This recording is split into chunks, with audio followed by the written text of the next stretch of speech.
নমস্কার বন্ধুরা, প্রতিদিনের মতো দেখুন আজও পরিমিতি চ্যাপ্টারের আয়তক্ষেত্র থেকে স্পেশাল দুটি অঙ্ক নিয়ে আসলাম।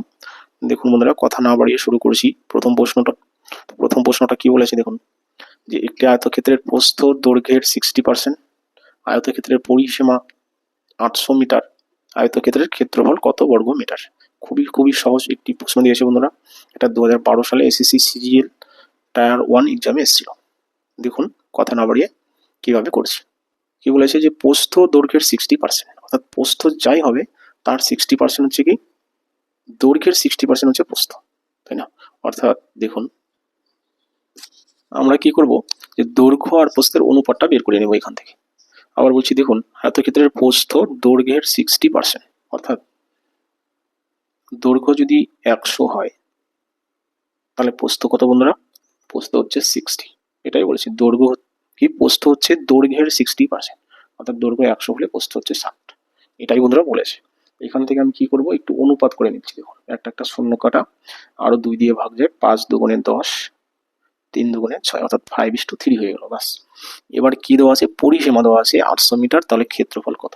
তাহলে এখান থেকে আমরা একটা ধ্রুবক সংখ্যা বের করতে পারি, এমন ধ্রুবক সংখ্যা যার সাথে 5 গুণ করলে দৈর্ঘ্য পাবো, 3 গুণ করলে প্রস্থ পাবো। দেখুন সেটা আমরা কিভাবে বের করছি। ধ্রুবক সংখ্যাটা কি, যখন পরিসীমা দেওয়া থাকবে সেই পরিসীমা কত আছে 800, ডাইরেক্ট সংখ্যাটা লিখছি যে 800কে আমি ভাগ করব, কি দিয়ে ভাগ করব, 2 ইন্টু দৈর্ঘ্য প্লাস প্রস্থ।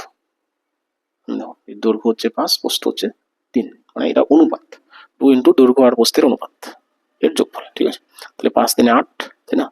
8 আর 2 কত, 8 দুগুণে 16, তাহলে 800কে আমি 16 দিয়ে ভাগ করবো। দেখুন যে 800 ভাগ কত, 4, 5 দিনে 8, 8 দুগুণে 16, বাস 5 16 80, একটা শূন্য। তাহলে আমরা ধ্রুবক সংখ্যাটা পেয়ে গেলাম, কত পেয়ে গেলাম, 50। ঠিক আছে, বাস। এবার কি করবো, এই 50 যদি 5-এর সাথে গুণ করি তাহলে দৈর্ঘ্য পাবো, 3-এর সাথে গুণ করলে প্রস্থ পাবো। দেখুন এখানেই লিখে নিচ্ছি, তাহলে 5 5-এ 25, ঠিক আছে, 250। আর এদিকে কি 3 50-এ কত, 150। তাহলে দৈর্ঘ্য প্রস্থ দুটোই পেয়ে গেলাম, এটা হচ্ছে প্রস্থ, এটা হচ্ছে দৈর্ঘ্য। এবার কি প্রশ্ন করেছে, আয়তক্ষেত্রটির ক্ষেত্রফল কত। তাহলে আমি ক্ষেত্রফল লিখে দিচ্ছি, ক্ষেত্রফল। তাহলে ক্ষেত্রফলের সূত্র কি বন্ধুরা, দৈর্ঘ্য ইন্টু প্রস্থ। খুব সহজ সূত্র, এই দৈর্ঘ্য আর প্রস্থ গুণ করলেই ক্ষেত্রফল হয়ে যায়। তাহলে দৈর্ঘ্য হচ্ছে 250, এই যে ইন্টু প্রস্থ হচ্ছে কত, 150। 250 আর 150 গুণ করুন, দুটো শূন্য আগে দিয়ে দিচ্ছি। এবার দেখুন 5 15 75-এর 5, হাতে 7 থাকলো, 15 দুগুণে 30, আর হাতের সাথে 37, 37,000 কত, 500 বর্গ মিটার, বা মিটার লিখে স্কোয়ার দিতে পারি। এটা হচ্ছে বন্ধুরা উত্তর। অপশন নাম্বার বিতে দেখুন এই উত্তরটা রয়েছে, অর্থাৎ বি, অপশন বি হচ্ছে বন্ধুরা উত্তর। ঠিক আছে, আশা করি ক্লাসটি বুঝে থাকবেন। যদি বুঝে থাকেন অবশ্যই লাইক কমেন্ট শেয়ার করবেন, নতুন বন্ধুরা চ্যানেলটি সাবস্ক্রাইব করবেন। ঠিক আছে, আর কোথাও যদি না বুঝে থাকেন অবশ্যই আমাকে কমেন্টে জানাবেন। তাহলে দেখুন বন্ধুরা পরবর্তী প্রশ্ন, অর্থাৎ 2 নম্বরের। তো এই হলো বন্ধুরা 2 নম্বর প্রশ্ন। তো এটা প্রশ্ন কি বলেছে, যে একটি আয়তক্ষেত্রের দৈর্ঘ্য প্রস্থের 60% বেশি, যদি দৈর্ঘ্য প্রস্থের পার্থক্য 24 সেমি হয় তবে আয়তক্ষেত্রটির ক্ষেত্রফল কত। খুবই খুবই সহজ একটি অঙ্ক দিয়েছে বন্ধুরা।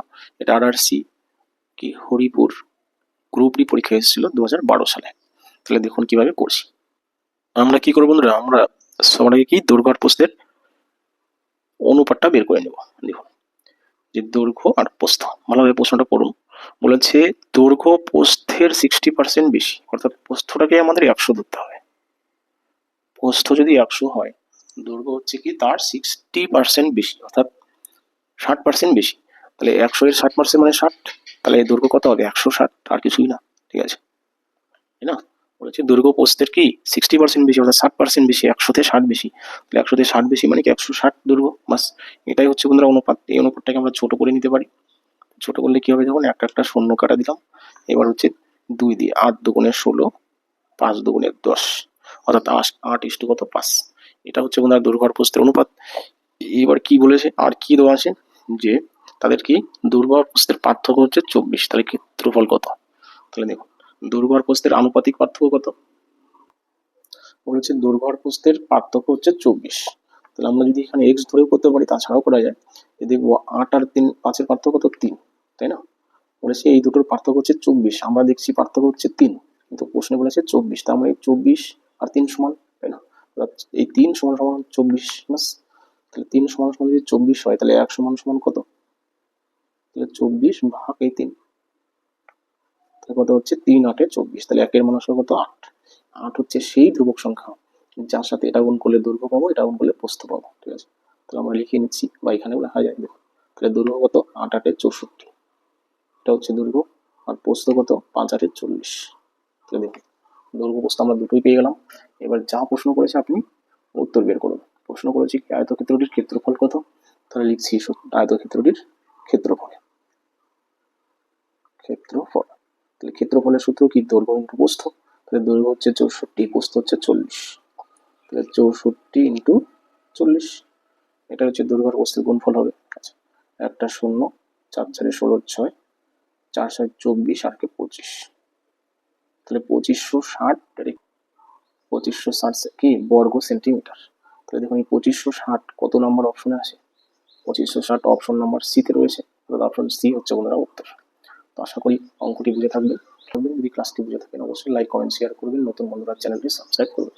তো এই হলো বন্ধুরা টোটাল ক্লাস। তো টোটাল ক্লাসটি দেখার জন্য ধন্যবাদ, রাখছি বন্ধুরা, থ্যাংক ইউ।